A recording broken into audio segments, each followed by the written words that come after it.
Hey guys, it's Chris here. Welcome to another video. So today we'll actually be talking about fueling. As all of you know, fueling is really important, especially as a runner and a trail runner. You have to fuel during your run so you don't bonk. And yeah, I thought I would share with you what I do to prepare for my ultra marathons. I'm going to run an ultra marathon in about 2.5 months, which is 100K. I expect to be out there for at least 15 hours. So yeah, fueling is going to be really important. And I thought I would show you today what I do during my training runs, what I eat, how I fuel, and hopefully you guys can get some tips out of it. Yeah, I've done a few ultra runs already in the past few years. And if there's one thing I think I did right was that I fueled pretty good. So if there's anything I could help you with, I think it's fueling. So far, so good. Knock on wood. Hopefully I won't have any problems in the future, but you never know. So yeah, I packed my trail vest already. I'll show you what I brought with me today. I have a couple gels. I brought some solid food. I don't always bring solid food during my runs. I usually just bring them so I can test out, how well my tummy can handle the food, and yeah. Okay, so here we are back home, and you can see I have the food set out for the trail today. And yeah, so for breakfast, I usually always have porridge. No matter where I go, what race I have, I usually always bring the porridge with me. It's a pretty good breakfast. It has worked for me pretty well. Bananas, Coke and Red Bull I usually drink during the races as well. Sometimes I bring the Coke for a training run or a Red Bull. I really like to drink Red Bull. I don't bring some every time. Today I won't be bringing any of these. What I will bring today are the gels. So we have the CIS gels here. These are pretty good. They have about 40 grams of carbohydrates per gel. So they are a little bit bigger than regular gels. Usually gels have about maybe 22 grams of carbohydrates. These are pretty good. They're a little bit bigger. So you don't have to bring too many gels, and you don't have to take them that often. So yeah, these are really good. If you have tummy issues with taking gels, or you have problems in general with gels, try these. I really like them a lot. I think they digest really good. And I also usually take Morton gels as well, but I don't have any with me today. So I'm actually out of Morton gels. I usually bring Morton gels when I race because they're really expensive. These are a little bit cheaper. I think I paid about maybe 10, 12 euros, $10, $12 for a pack of 6 pieces. So yeah, Morton gels are a lot more expensive. They're about 3, 4 euros per gel actually. And yeah, so I'll be taking these. My first gel I usually take after 45 minutes. I'll show you during the run. And then I'll take one every half an hour. So that's about 80 grams of carbohydrates per hour. When I'm out of those, I'll mix the drink mix into my Salomon flask. This is the Morton drink mix. Digests really well. I'll have a banana, and then I'll bring pasta to the run. So pasta, for me, pasta is really important. Usually I always eat pasta with just tomato sauce. This one has meat in it. I usually bring some without meat, but yeah, today it has meat. Anyway, yeah, so if you race, I like to practice with pasta because in every race, almost every race that has a 100 miler or 100K category, they'll serve pasta at one aid station. So it's good to practice with this. And yeah, 2 Salomon flasks, 1 liter of water. I'll bring an extra liter in the pack because I'll be out longer today. I usually take about half a liter per hour of running. And that varies. If it's really cold, I might not even drink 1 flask in the hour. If it's really hot, I might need a little bit more. On hot days, I usually also add electrolytes into the Salomon flasks, but yeah, not today. Anyway, so yeah, all in all, I'll have a liter of water, a couple gels, banana, and the pasta. Yeah, pasta. I usually bring it in a small Tupperware. Make sure it's secure, and yeah, don't forget to bring a fork, plastic fork, or a wooden fork for the environment, whatever, so you can eat your pasta. Yeah, Coke, I'm not going to bring those today. And yeah, I'll see you on the trails. So today we're going to be running about 4.5 hours maybe. You can see my local mountain in the background. This mountain has about 850 meters in elevation gain, which is almost 3,000 feet. We'll be trying to do it twice today and be out there for about 4.5 hours. Yeah, really important to try to fuel during your long runs. You know, just be out there for a long time and try to see what works best for you. I know a lot of runners out there run about 2 to 3 hour long runs. If you're an ultra runner, you know, I recommend to do at least 4 hours, 6 hour long runs. You know, aerobically, I don't know if there's going to be a lot of benefit if you're going to be out there for really long, but you can really test out your fueling and see how your body reacts if you're out there for a really long time. So yeah, thanks for joining the ride, and yeah, we'll see you on the trails. So we're taking the first gel about 45 minutes in. I usually delay the first one a little bit because you know, I just had breakfast just before the run. Usually I'll have porridge before my long run, but today I had Philadelphia and some bread, which was really good too. So my first gel 45 minutes in, then another 45 minutes, 1.5 hours into the run, I'll have my second gel, and then I'll take him every half an hour, and works pretty good for me. You know, you definitely have to try out what works for you before the run, during the run, and yeah, practicing fueling is just really important. So just climbing up the hill, pretty steep today, and it's pretty warm today. Didn't expect it to be this warm. Beginning of March. Usually there's still snow on the mountain here, but yeah.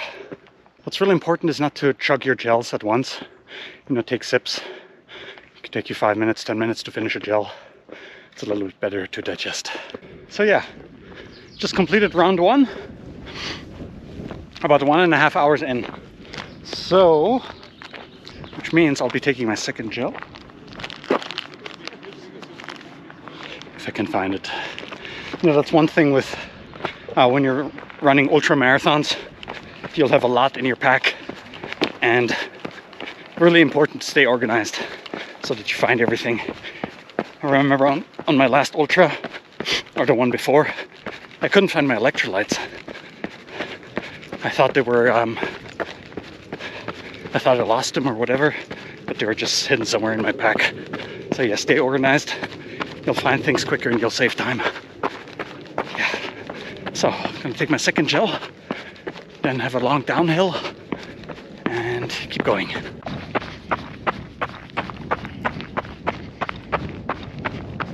Just went for a bathroom break, which is a good sign, which means I'm drinking enough water. So what's really important with fueling is that you also have to stay really hydrated. Hydrate well during your runs. The issue is if you don't hydrate well, your body, you know, it will be a lot more tiring for your body. Your heart rate will go up, and you're just going to get tired a lot quicker. So yeah, fuel well. It's really, really important. Drink a lot of water, electrolytes if you can. What I wanted to talk about is, yeah, how much fuel do you need in your runs?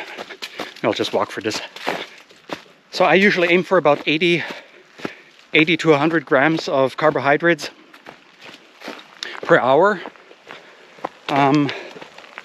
Usually runners, lightweight runners, marathon runners, they'll get away with about 60 grams per hour. But I try and aim for about 80 to 100 grams. I'm a little bit bigger and I burn more fuel. So yeah, try and aim for about 80 grams an hour at least. You know, if you can do 100 grams an hour and your body's fine with it, then good for you. The ones I take have about 40 grams per gel. So I'll take about 2 per hour. You know, I'll have some bananas in between. I take bananas on every aid station. They usually work pretty well for me on my tummy. Yeah, you got to try different gels. They usually have about 20-25 grams of carbohydrates. I know some are a little bit bigger, have about 40 grams.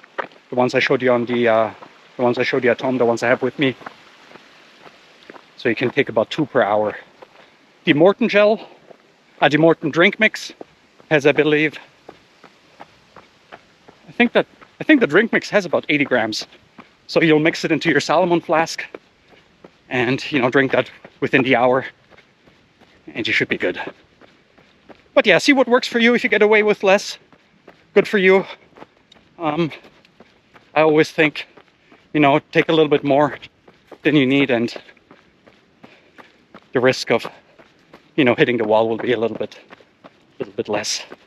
So yes, trying to get down the mountain and then we'll have a banana. We'll take our third gel, go up the mountain and then probably get some solid food and some pasta when we're at the top. Now, I don't always bring pasta when I do my long runs. I usually do it about maybe twice before my race, just to test it out and see if it works. You know, today I'll be running for about 4.5 hours. It's not really necessary to eat pasta during the run. I just do it just to test it out, so just to make sure my body can handle it. And then during the ultra races, I'm familiar with it and no surprises there. So solid food. You can bring, you know, energy, how do you call them? Energy bars as well. I don't like energy bars too much. I tried them out in the past. I usually find them pretty heavy in my stomach. I usually like pasta more. What you also can try is even a lot of professionals take mashed potatoes. Should work really well. I never tried mashed potatoes, but usually pasta with some tomato sauce works fine for me. Yeah, you just gotta practice fueling. If you're a trail runner and you say you'd want to run a 21K or a 30K, it's fine if you just take gels.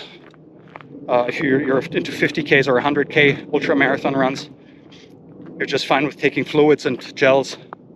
Good for you. I'm out there for a 100K mountain race.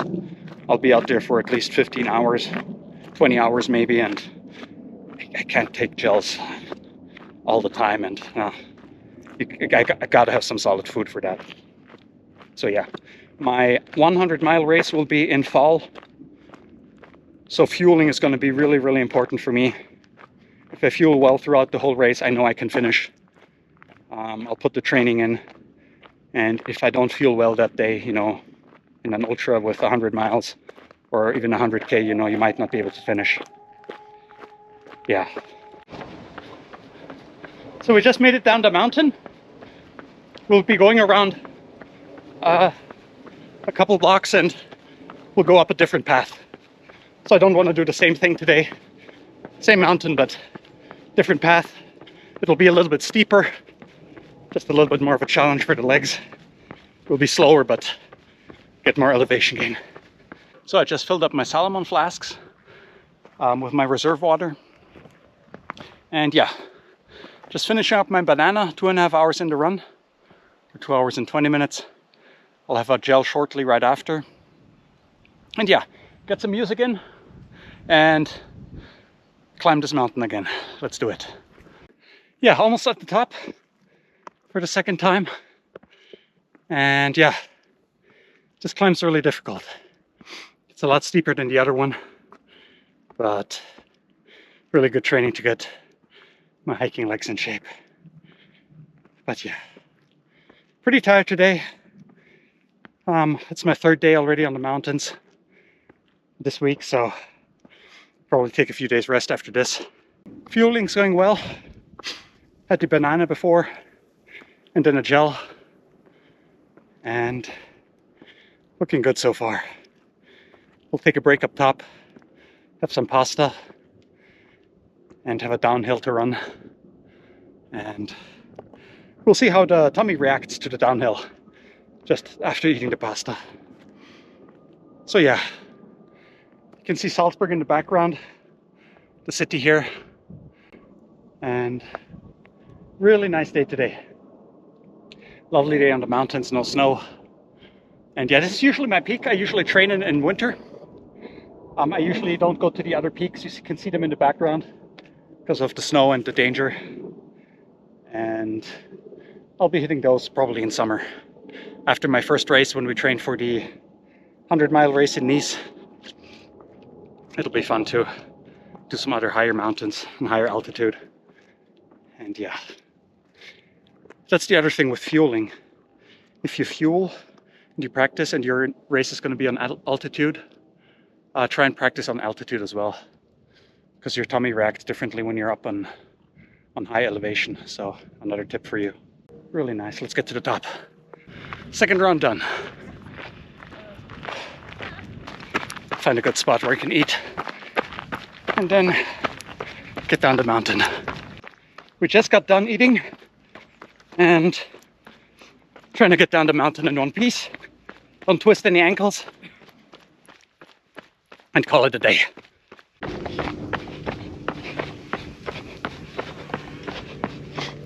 Okay guys, we just made it back. So we completed about 27 kilometers. Not too many kilometers for a long run, but we've done a lot of elevation, about 1,750 in elevation, about 4.5 hours.